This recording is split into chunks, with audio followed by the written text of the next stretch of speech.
Hey, good morning, everyone, and welcome to Your Nurse. I'm your host, Vic Sinise. Glad to have everybody on board the show. If you're watching us live, great. Enjoy the show. We're available on all those formats. And if you have any questions, you can always use the comment box to send us your questions. If this is your first time joining us, be sure to check out our website at euronurse.com, the best place to go to learn more about the show. It's also the best place to go to find out about our past episodes, and we've got 87 of those episodes. Hey, you want to listen to us in your car? No problem. Go to our EuroNurse Plus area where you can go ahead and check out our audio podcast and listen to us anytime you want. All shows are converted to audio podcasts so you can listen in your car. If you're a patient and you're watching this show, well, you may learn a few things. That's great, but also check out our europatient.com site. It comes on every Saturday after this show at 10:30, and we have a new topic. This week, we're going to talk about the prostate surgery for the old gold standard called the TURP. Everything you should need to know about that will be talked about. So join us after this show. And if you don't get our newsletter, what are you waiting for? Go to MailChimp and check us out. Go to our website, and utilizing MailChimp, you'll be able to sign up securely. You don't have to worry about sharing your email. You just put it in there, and it never gets sold to anyone. This week, I'm really happy to have a repeat speaker, Dr. Arpeet Shah, who's going to be talking about Sonablate HIFU, which is a new treatment for prostate cancer. So we're all looking forward to learning a little bit more about that. And with that, I'm going to go ahead and bring in our experts right now. Welcome to the show, everybody. Good morning. We have Lori and Dr. Shah joining us. Again, my name is Vic Sinise. I am the host of the show and the producer. Been involved in urology for the last 40 years, and this was my way of giving back. We kind of open it up if we want to have an interesting story or something surprising to talk about, or maybe just let people know what's going on in our life. So I'm going to share a story with you guys. This is what happened new in my life. Just had another grandchild. This is my baby number 10, little granddaughter, Michaela. And the one standing next to me looking at her like, hey, that's her big sister when she does not want to share grandpa. So, but that's my exciting news. Now I got 10 grandchildren. 8 of them are granddaughters. Oh, boy. All righty, Lori, go ahead and introduce yourself. Hi, my name is Lori Atkinson. I'm a certified urology registered nurse. Been in urology for 25 years now. I currently work for a urology practice in Winfield and Geneva, Illinois. And I might top you in the long run there. I got 5 kids. I have 4 grandkids already. Let's see how far that goes. And By the way, today I'm going to the Cubby game. So go Cubbies. Hey, it should be a nice day for Cubs. Yeah. It's nice and sunny here. Playing the Dodgers too, right? Yep. Yeah. Did they win yesterday or? I believe so. The Open? Yeah. I believe so. Sure. All righty. All right. Now, Dr. Arpeet Shah, go ahead and take it away. Well, Vic and Lori, it's a pleasure to be here today. I'm only on my second child, but I have a 3-year-old and 6-month-old, and so certainly we are busy with that. It's a pleasure today to be talking about Sonablate HIFU and its new treatment for prostate cancer. So I'm excited for our discussion. All right. And let's bring up your slides here. So funny story about HIFU. We're talking about this as it's a new treatment for prostate cancer, but it's been around for decades. And in fact, the first urology procedure I ever saw was HIFU. It was not for the treatment of prostate cancer. It was actually for the treatment of a renal mass. And that's fallen out of favor as there's, more and more data. But this is a technology that has been around for a long time. And specifically HIFU for the treatment of prostate cancer has been around for a long time, but it has just kind of been approved from an insurance basis, which is why we see a real surge in its usage. So today we're going to talk about a brief introduction on Sonablate HIFU for the treatment of prostate cancer. And this is a technology that we are offering across the country, but locally in my area in the southern suburbs of Chicago. So what is HIFU? So HIFU, it stands for high intensity focused ultrasound. And it's basically the use of ultrasound energy to ablate, which means destroy by the means of heat, targeted tissue within the body. And like I said briefly at the introduction, it's not only used for prostate cancer. This has been used for the treatment of solid tumors of the bone, brain, breast, connective tissue, esophagus, kidney, liver, and pancreas, and prostate. So it is utilized in a variety of cancers and for the treatment of those cancers. So how does HIFU work? And so the best analogy that I could give you is that of a magnifying glass. So just as a magnifying glass can focus the sun's rays to burn a leaf, HIFU focuses ultrasound waves to ablate tissue. And just as the sun's light between the magnifying glass and the leaf will not burn your hand, the HIFU ultrasound waves don't burn the tissue between the transducer and the focal point. So you're basically using these ultrasound energy waves and focusing them on a point of tissue that is at a separate distance, and all the tissue in between those 2 points is not really affected. And, in terms of the treatment for prostate cancer, we used to, decades ago, we would only do surgery or radiation and for the treatment of prostate cancer. And those are still considered the gold standards of treatment for prostate cancer. But there are downsides of it. With surgery and radiation, you're doing whole gland treatment, which can cause significant side effects, specifically urinary side effects and side effects with erectile dysfunction. Like I said, it's still considered the standard of care, but over the years, we have realized that not everybody needs whole gland treatment or needs surgery or radiation for the treatment of prostate cancer. And really, over the last 10 to 20 years, the concept of active surveillance, which is completely on the other side of the spectrum, has really taken favor for a lot of prostate cancers. In fact, it's probably appropriate for about 40% of patients with the diagnosis of prostate cancer. And active surveillance, it involves just watching the prostate cancer, making sure it doesn't grow or change. And if it does grow or change, kind of moving on to more aggressive therapy. The downside of active surveillance is, there's a significant psychological side effects of just, having to have this diagnosis of prostate cancer and watching it. Sometimes people don't. People find that very anxiety provoking. And then obviously there's a concern for disease progression, especially if patients are lost to follow-up. And so over the last 5 years, really, the idea of focal therapy for prostate cancer has really taken off. And so the idea of focal therapy is we identify the area of the prostate where there is cancer. You treat that area and you leave the rest of the gland behind. And so the benefits of focal therapy is that you can treat the disease, but minimize the side effects, specifically of erectile dysfunction and urinary side effects. And focal therapy is not appropriate for all patients, but it is probably appropriate for a significant portion of our patients that with the diagnosis of prostate cancer. So when we talk about Sonablate HIFU, really what I'm utilizing it for in my practice right now is targeted focal ablation. It is approved for whole gland treatment. So, on the surgery radiation spectrum of this graph. But I've been using it more in the middle of targeted focal ablation. And so the goal of focal therapy is to reduce the side effects from any therapy for prostate cancer, but still maintain disease control by targeting the specific known areas of disease. And there are actually 3 platforms out there for focal therapy using ultrasound. This is one of those that are available.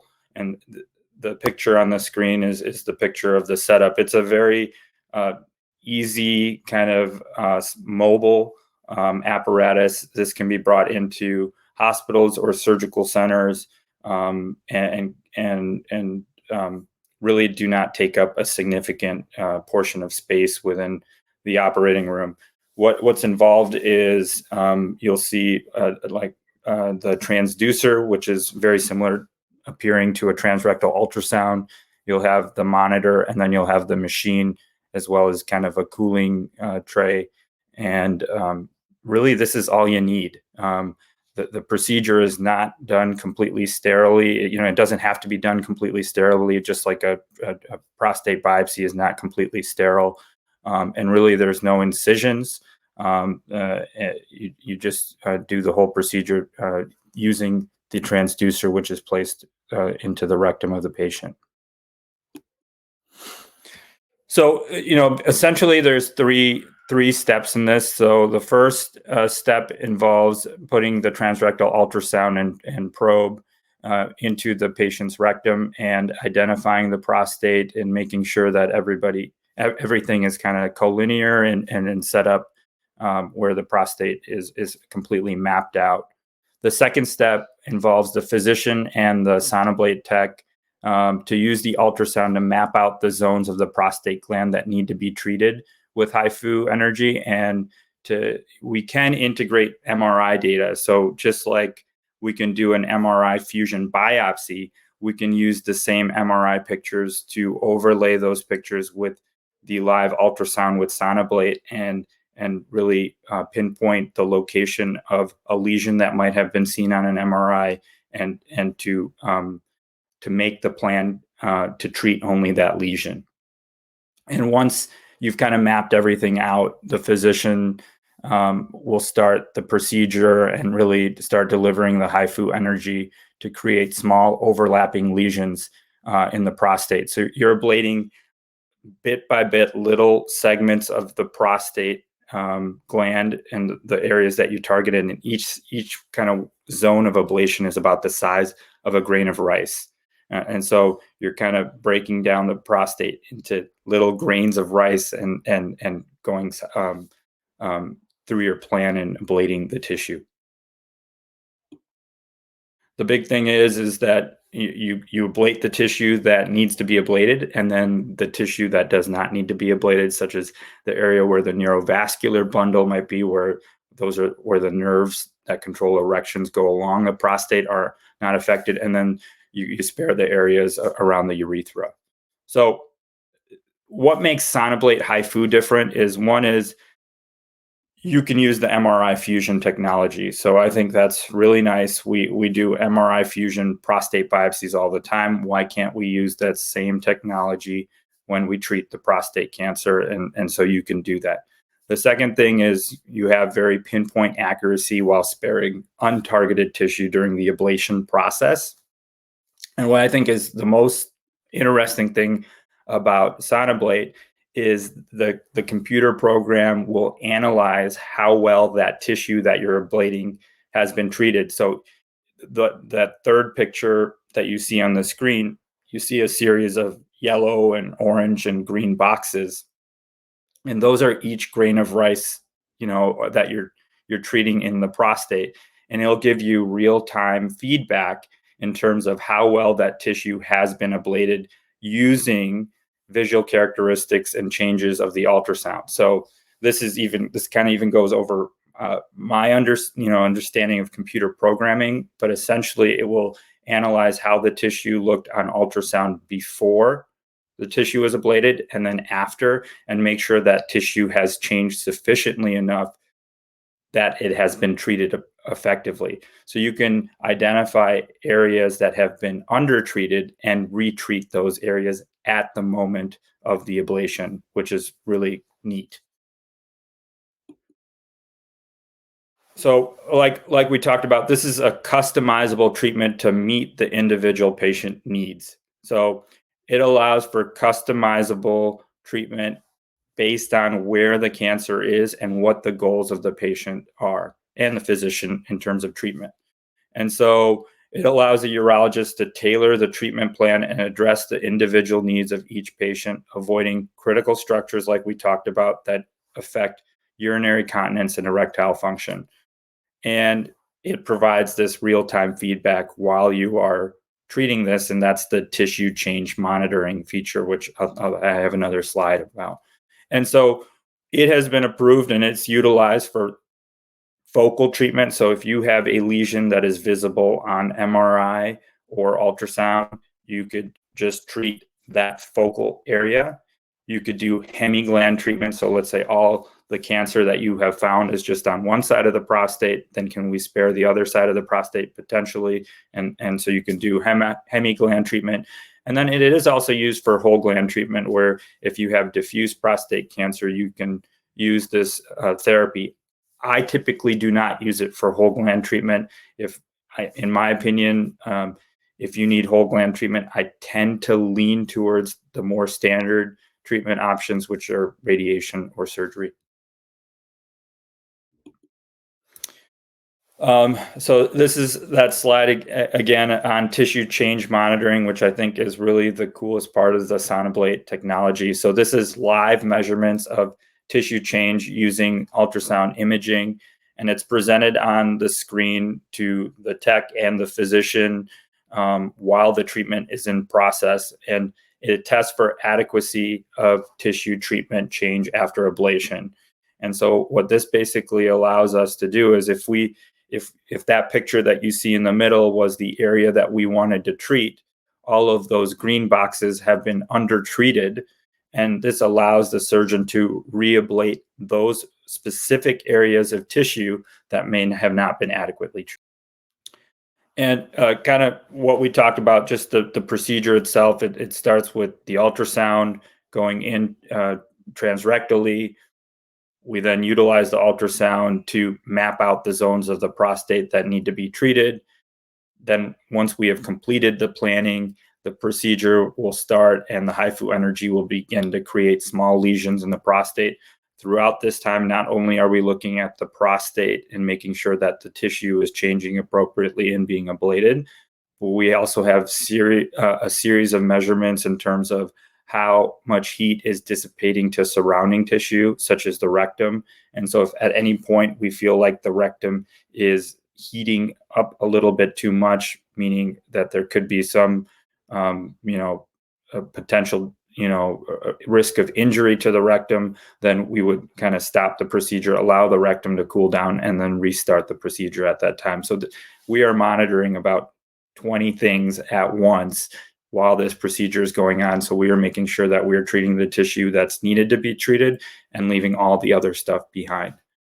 And then we'll use the TCM feature to for immediate feedback of how well we've treated it and retreat areas that need to be retreated.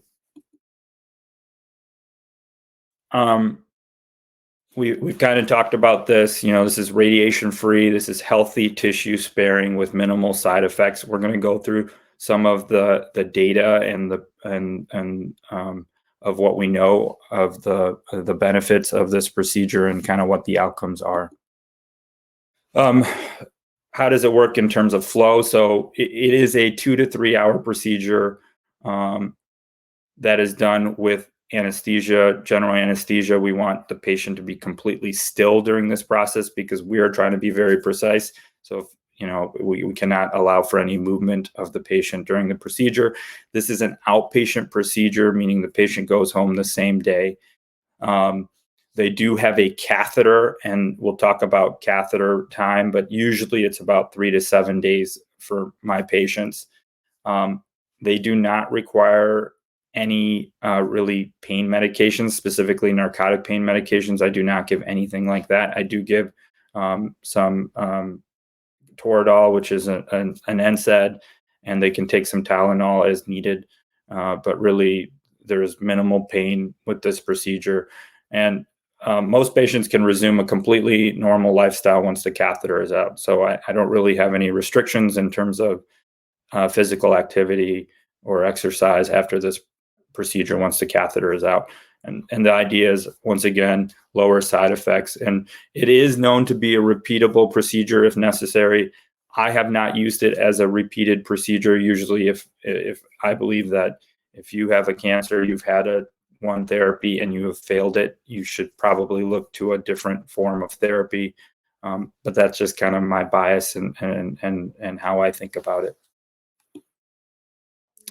Let's go through a little bit of the clinical data. I certainly don't want to put too much emphasis on this, but we do need to know there is pretty good data on this therapy. So this was one of the main studies. It was over 1,300 men with non-metastatic prostate cancer who were treated with HIFU, and this was a multi-institute experience, and there were 15 years of data, and the big thing was that metastasis-free survival and prostate cancer-specific survival at 7 years was 100%. So if you got this therapy, you were not going to have metastasis or die from prostate cancer at 7 years. The 7-year failure-free survival in intermediate and high-risk prostate cancers was 68 and 65%. And so for a majority of patients, they did not require more therapy after they had this within the first 7 years. And adverse events were very low. It happened in less than 1% of patients. This was another study. This was about an 8-year study that compared patients with prostatectomy versus patients who are getting HIFU and or cryotherapy.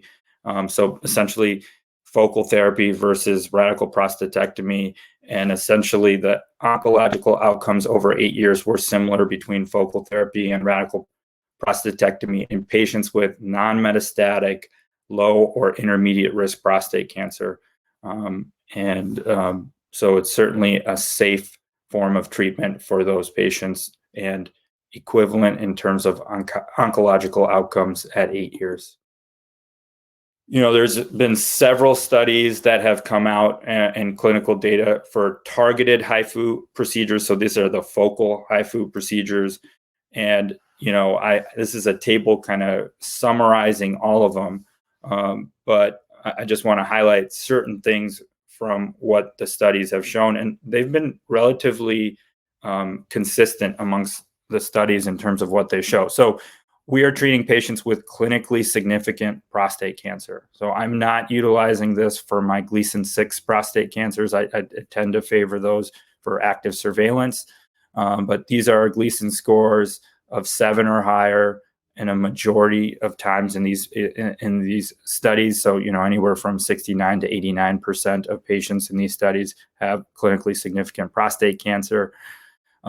What are the chances of needing salvage procedures, meaning procedures after HIFU because of a recurrence?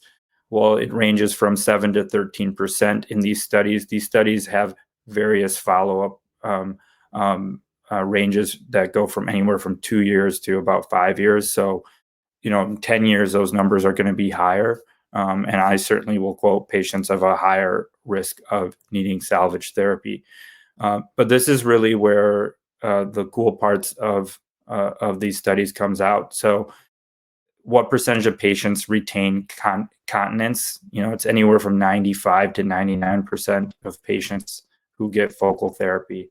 And so those numbers are exceedingly lower in prostatectomy patients or even patients who have radiation therapy.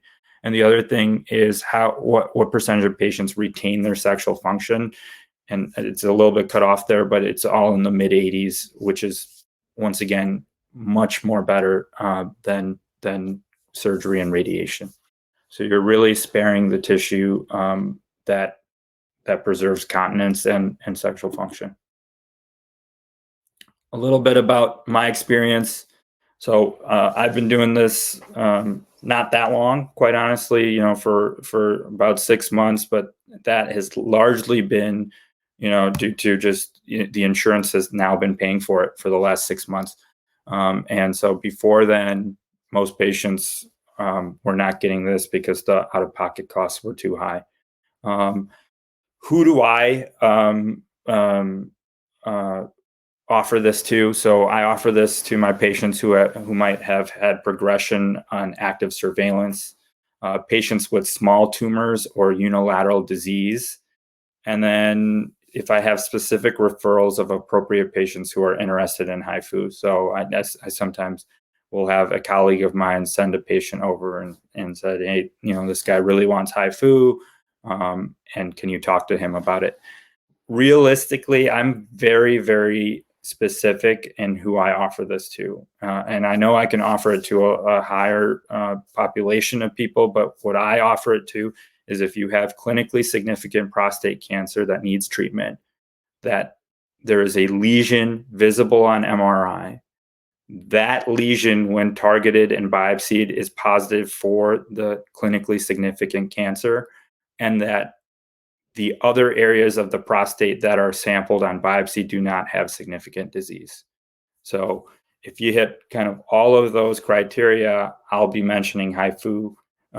But if not, I'll mention it, but I really will kind of lead a patient towards a different treatment option. And that's because when we're talking about new therapies for cancers, I like to be very conservative until we have longer term data and we know kind of what's going to happen.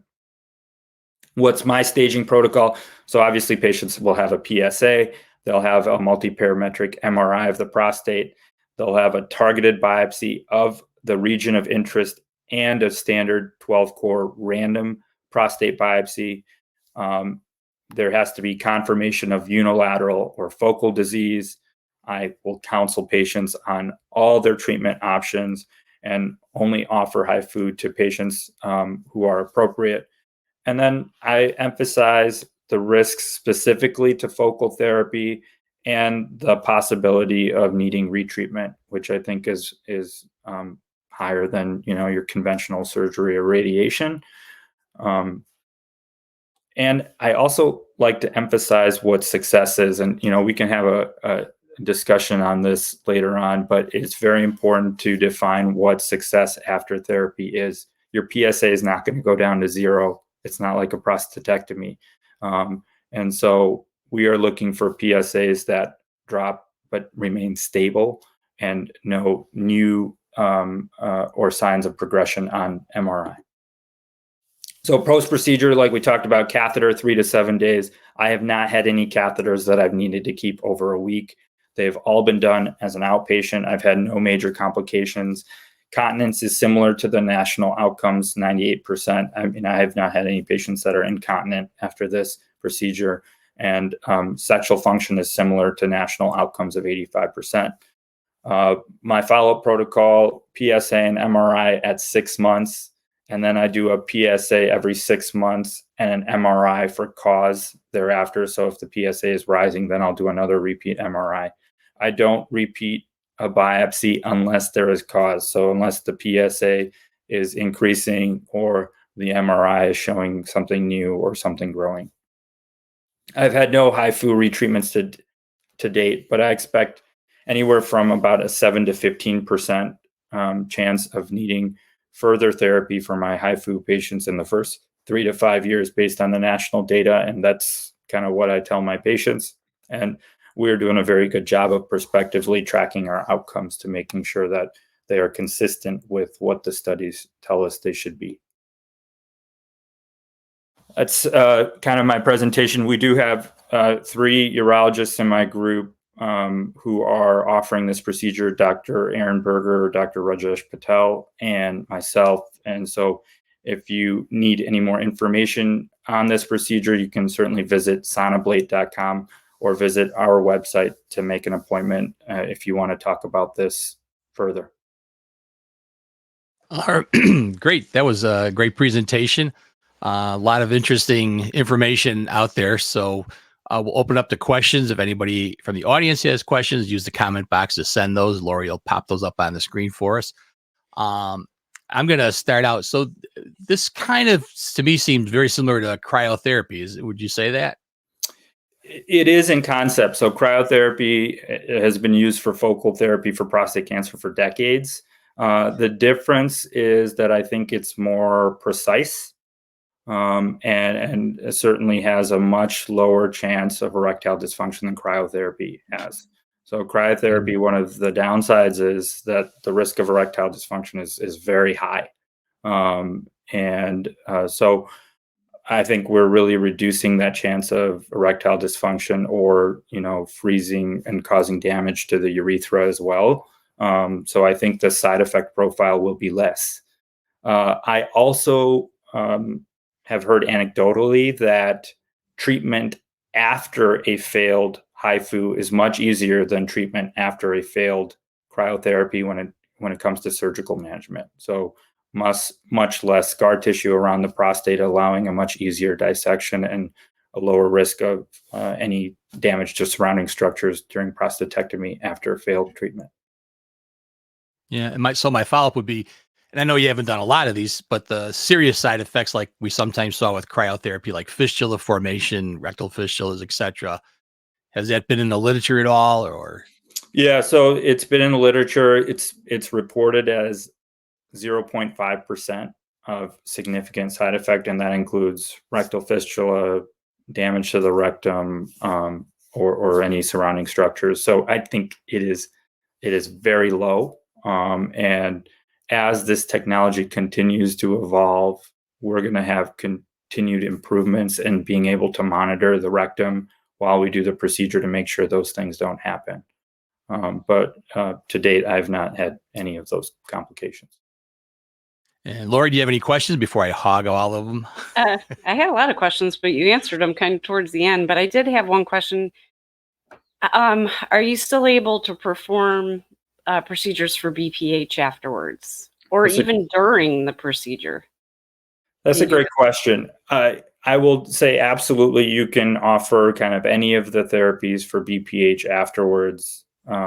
I don't think that there are any restrictions. Now, there might be some insurance restrictions that come with any BPH procedure that you have to follow. But from a technical standpoint, I don't think it would be an issue. And most of the time, you are sparing the areas where there's BPH. The prostate cancer tends to form in the periphery of the prostate versus BPH in the central zones. And if you're utilizing HIFU for focal therapy, you're treating that peripheral zone where the cancer is and really not affecting the BPH at all. There are some treatments and some people who would consider doing focal therapy and treatment of BPH at the same time.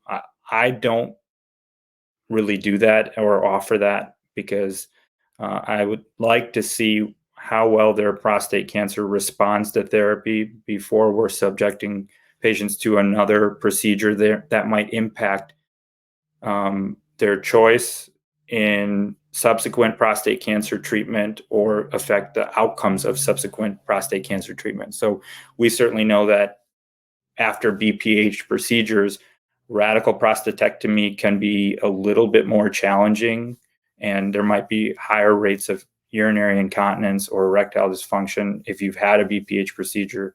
So I usually like to say, let's deal with the prostate cancer. Let's make sure you respond to that appropriately, and then we'll really tackle the BPH. Thanks. I had one more question. How about bleeding afterwards? None significant. I'll tell you that the catheter that we put in at the beginning of the procedure, after the procedure, the urine's crystal clear.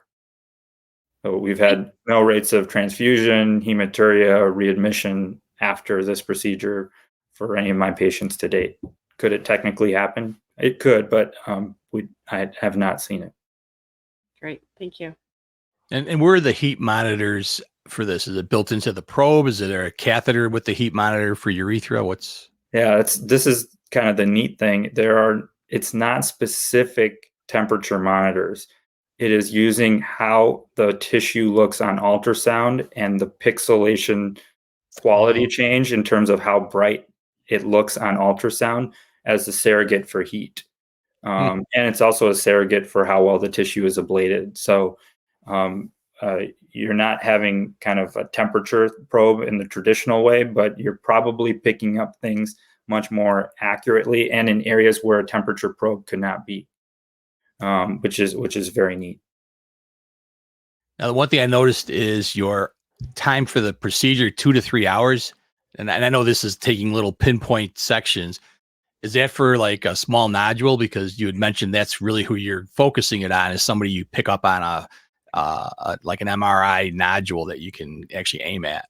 Yeah, so I've done it for the small points, let's say an MRI lesion that's like a centimeter that you're treating. The ablation time is much less. So, but the planning time takes a little bit longer. So I'll tell you that usually these are pretty consistently being 2 hours, despite the size of the lesion. So if I'm doing a hemigland, which I've done, you don't have to be the planning step of this procedure is easier and takes less time, but the ablation takes longer because you're ablating a larger volume of tissue. Versus if you have a specific lesion, the planning time takes a significant longer time, but the ablation time is shorter. So it all ends up being about 2 hours. Yeah. And each of those little ablation sizes of a rice, how long does it take for each of those to occur? So you can go, there are kind of 2 power modes, and you can change the power mode live during the procedure. So if you go to a faster power mode, it can be as little as 7 seconds. And then kind of the slower power modes might take 10 to 12 seconds. So each grain of rice is taking that amount of time. And it's a lot like, everybody says it's a lot like flying a plane, where you're not actively doing a lot of things, but you are consistently monitoring like 5 or 6 different things, and your tech is also helping you monitor things. So you're kind of constantly talking to each other during every step and every second of the procedure, reviewing the temperatures, reviewing the ablation, looking at the TCM. I mean, there's several things you're looking at kind of at once, monitoring everything. And how's your patient feedback been on this? What are Really patients fantastic. I mean, really fantastic, because they get back to their normal life very fast. As soon as the catheter is out, I mean, I have patients playing golf. I have patients, taking vacations, and really no significant issues. I'm very conservative. I tell my patients that you're not going anywhere for the first 4 to 6 weeks after this procedure. But I've had a few patients who've snuck out and gone on a cruise or vacation after this, and they come back and they say, "Hey, doctor, I did all this stuff and I was perfectly fine." So the patient feedback has been really great. It is really important. Patients are very happy because the treatment is so easy, but it's, another very important thing to mention and to make sure that your patients understand is the definition of success. And I know I kind of briefly talked about this, but the definition of success after focal therapy is much different than the definition of success after radical prostatectomy or whole gland radiation therapy with or without hormone therapy. So your PSA is not going to have a significant drop. It's not going to go to 0 like prostatectomy. It might just be that the PSA stays the same, right? It doesn't continue to rise. And so, a patient might come in and say, "Well, why is my PSA still high? I thought I treated this." And the answer is because you have the entire rest of the prostate that wasn't treated that's still making PSA. And so, or if you get an MRI, you might still see the spot, but maybe the spot hasn't changed in size. It hasn't grown.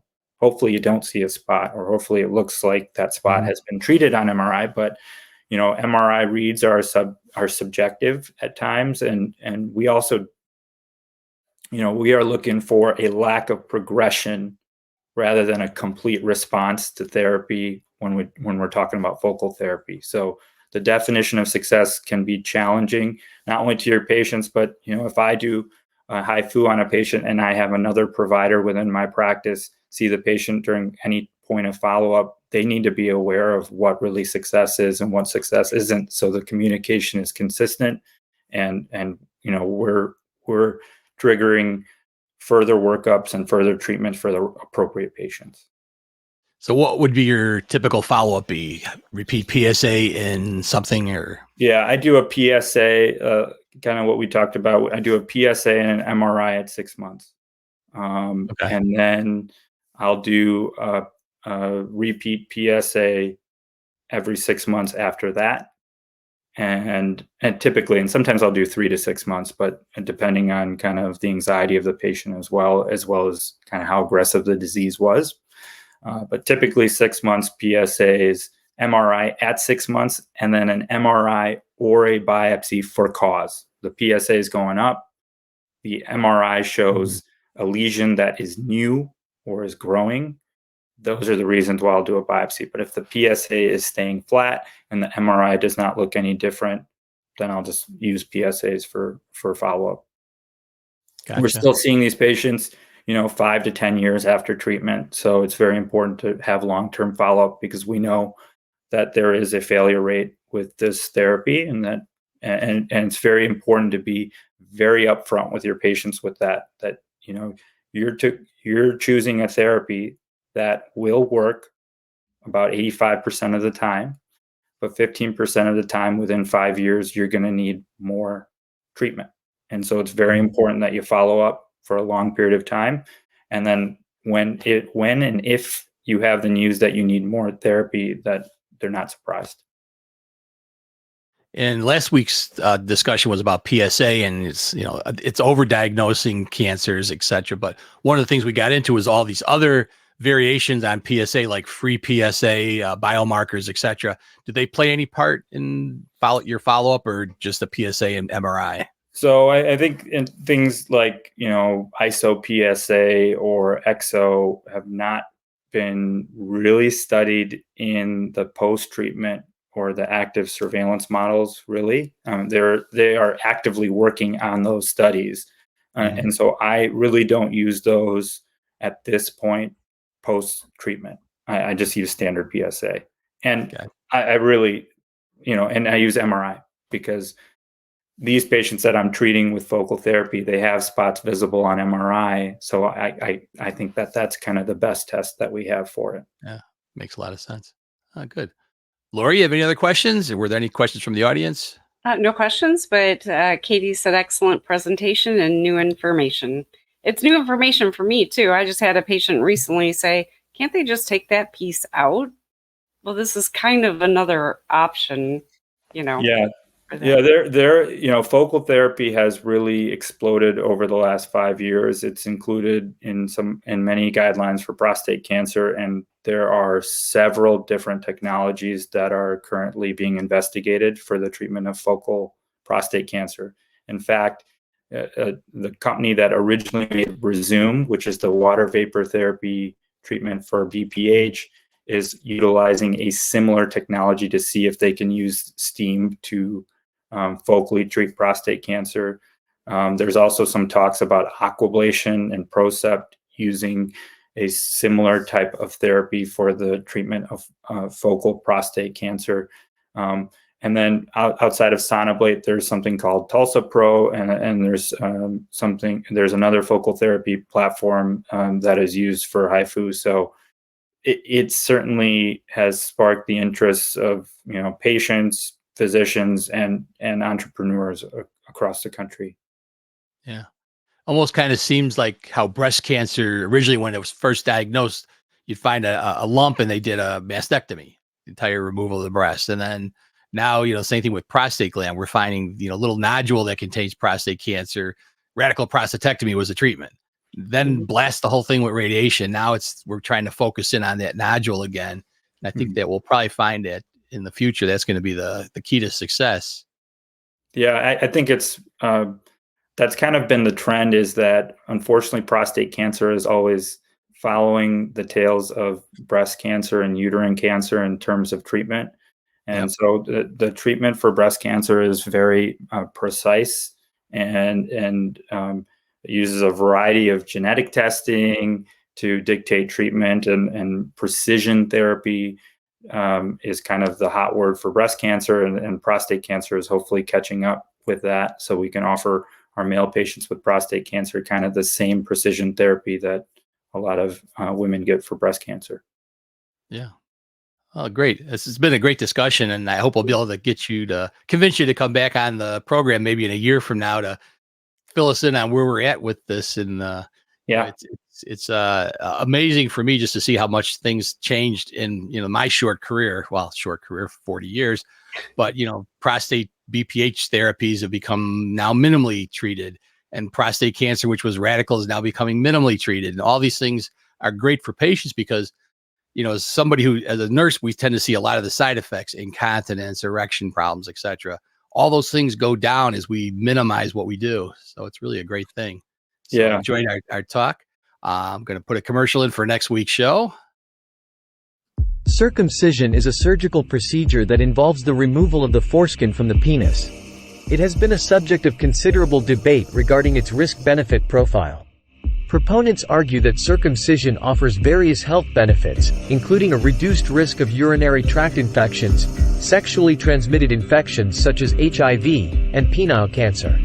Additionally, some studies suggest that circumcision may lower the risk of certain genital conditions like phimosis and balanitis.